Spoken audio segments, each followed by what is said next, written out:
High school was extremely traumatizing and difficult for me because I had previously already been struggling. So things like being really depressed, trying to commit suicide, struggling to do anything, struggling to talk to people, not wanting to go out, struggling with a lot of memory gaps, not remembering things, or suddenly it's 3 days later and I don't remember anything that had happened in those 3 days.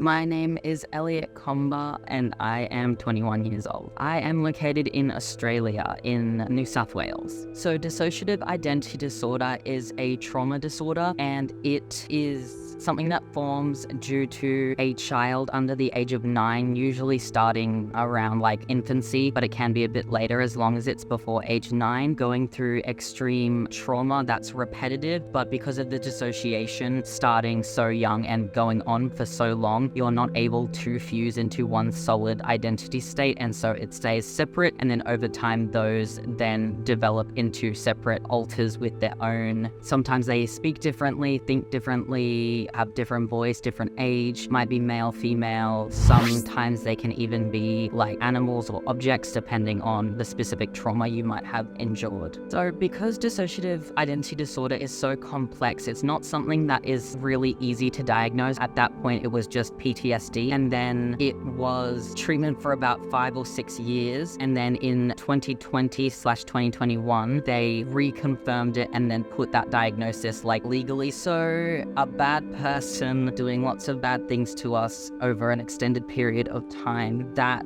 led to it. High school was extremely traumatizing and difficult for me because I had previously already been struggling and my brain was changed from that trauma. The whole point of the disorder is to kind of do its best to block that out or make you forget. It's Elliot right now, but we have quite a few, but the main ones, there's me, then there is No Name, who is unaffected by the trauma, and then there's younger alters, there's Emily, she's very outgoing and adventurous and bubbly like any 12-year-old is. She is female. There's mostly males. There's Nadia, who is one of the adult females. She, again, is very bubbly. She tends to be the nurturing one. There is sexual alters who will be promiscuous, I suppose, and more comfortable with that kind of thing, whereas others of us aren't so comfortable. But yeah, there's kind of a group of main ones, and then there's other parts who aren't out as much. There's over 30, but generally there's around 20 frequently front. Healing with DID is very difficult, and it's something that, in my opinion, would not have been able to happen without treatment and without at least some sort of professional support. A big part of healing was our partner, because we didn't believe that we would ever be able to be loved or have someone care about us in a way that wasn't they're trying to get something out of us. And it was just really helpful to have someone that just completely understood how it worked. Regarding awareness, I don't think it's very known. I know it is a lot more nowadays, especially on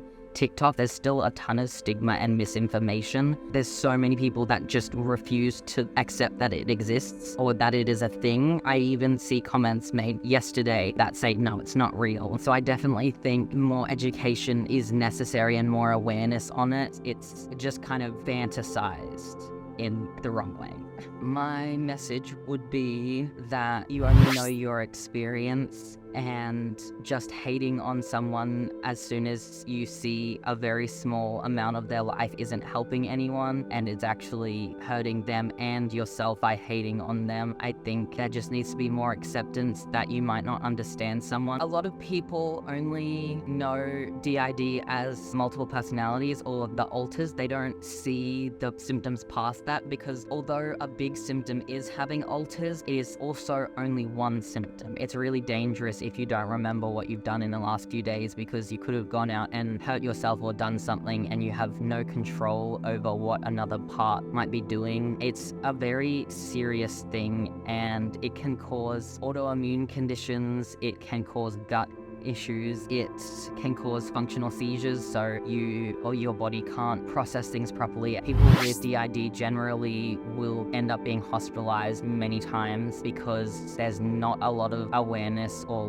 help for it until you find the right support. But a lot of people, they can't get the right help because they themselves don't know what they're dealing with, because they can't remember what's been happening, and it can cause incontinence issues and just a lot of really, really detrimental symptoms that can be life-threatening, and it's definitely not a light disorder.